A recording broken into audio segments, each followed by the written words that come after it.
Today we're going to talk about direct variation. Now, direct variation goes right along with linear equations because what you're going to find out is direct variation is a very specific linear equation. So here's what we have. Standard shower head uses about 6 gallons of water per minute. 6 gallons of water per minute. So you can do some calculations, figure out how long you usually take a shower, figure out how much water it is. Just don't tell your parents because then they might figure out how much they're paying per gallon for water and start charging you that. If you graph the ordered pairs from the table, the slope of the line is, well, we haven't filled in the table yet. So let's fill that in first. So 6 gallons of water per minute. So after 0 minutes, 0 gallons. Very good. Okay. So it's saving a lot of water, but you might smell a little bit. Okay. 1 minute, 6 gallons. 2 minutes. Okay. Well, 6 and 6 is 12. And 3. So now we're at 18. That's 6 and 6 and 6. Add them all up is 18. And then 4. So we're at 24. Okay, so what we're looking for is if we have plus 6, we have plus 6, we have plus 6, and we have plus 6. So the slope of the line is 6, so m equals 6. So in this case, the slope is equal to the rate of change. So we tie this back to what we just talked about in the last section, the slope. So the slope is the same as the rate of change. We have plus 6 for each one, and if they're all the same, we're talking about a linear function that has a slope of 6. Next one we'll do is we want to try and answer these questions. So we see we have y equals x, y equals 2x, and y equals 4x. So we want to take a look and describe any similarities among the graphs.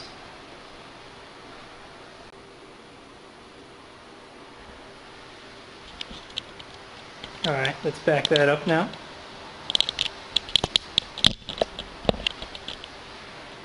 Okay, these questions are the same ones on your paper. So describe any similarities among the graphs. Well, I have a couple of them. But right now they have a positive slope. So the slope is positive. Okay, and they all seem to go through this point right in the middle. What's that point right in the middle?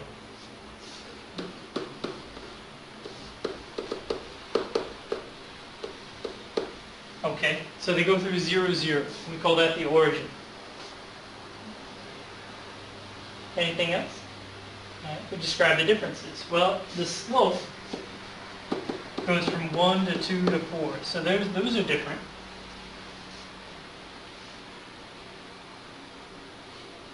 Number 3. Write an equation whose graph has a steeper slope than 4x. Check your answer. Okay, well, what would be steeper than rising 4 and running 1? Well, an example would be 5 over 1, which is 5, 7, anything greater than 4. Number 4, write an equation whose graph lies between the graph of x, or 1x, and 2x. Well, the natural answer would be y equals 1 and 1/2 x. Okay, it lies directly in between. And write a description of this family of graphs. What characteristics do the graphs have in common, and how are they different? Well, we have our things that are in common. Maybe the only thing we didn't mention here is what type of graphs are they?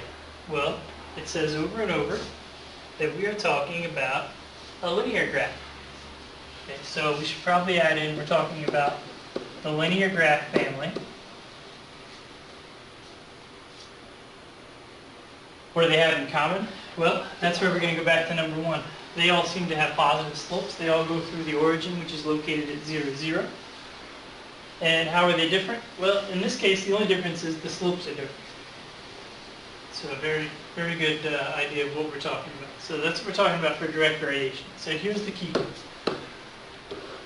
The direct variation, we're going to take that idea of m and call it k for a constant of variation. We said the rate of change.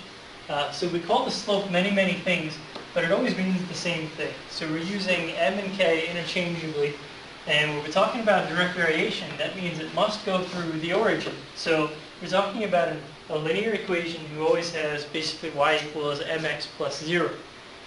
To signify that we're talking about a direct variation, we're not going to put 0 on there, and we're not going to use m, we're going to use k.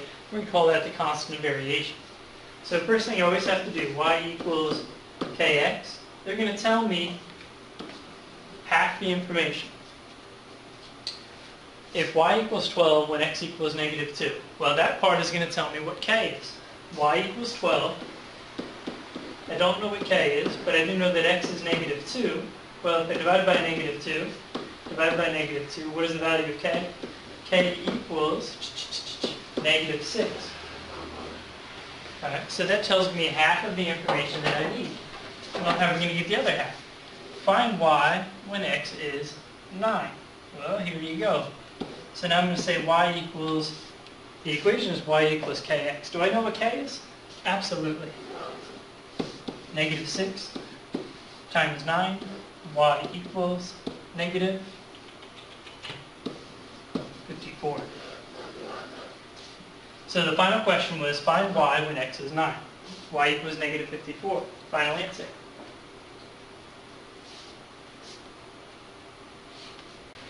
Alright, so y equals kx. So 15 equals k times 3. And if I am multiplying k and 3, we're obviously going to divide. So k equals 5. Now we're going to use the second half.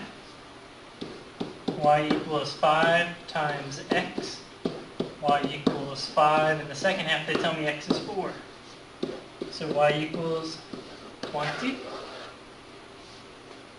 Y equals 20. Alright. And again, you start to see the pattern. All these things are going to be set up so it's one half here, the second half there. First thing we always have to find was the value of k. So we'll kind of get some of those things taken care of. So y equals kx. You can stop writing that once you have it memorized. And it's not real big, so hopefully you have it now, or you'll have it on the next one. Y equals kx. 115 equals k times 5, divide by 5, divide by 5. K equals, it's going to go 2 times here, so that means 1 is left over for 15, so 23. K is 23. Alright, so K is 23. I'm going to find the value of y when x is 27. X is 27, so y equals kx. K is 23. Alright, brainiacs, let's get that one going. 621. Okay, 621. Okay, just finding that multiplication. Doesn't. Alright, now they won't always be so nice. I can tell right away that this isn't going to come out real nice because what's going to have to happen is I'm going to have to divide these. So y equals kx. 11 equals k times 5. Divide that by 5. K equals 2, right? Because it's going to go 2 and 1/5. Okay, 2 and 1/5. You want to use a decimal for that, 2.2. These are the same. It doesn't matter to me which one you use. Okay, as long as we're getting the same number, I'm good with that. So y equals 2.2. X is 7. So using that second half now. Second half. So y equals. We get 14 and 14, so 15.4. Carrying the 1 over. 15.4. Find the value of k. Use that value. Use that value to solve the second half. Alright.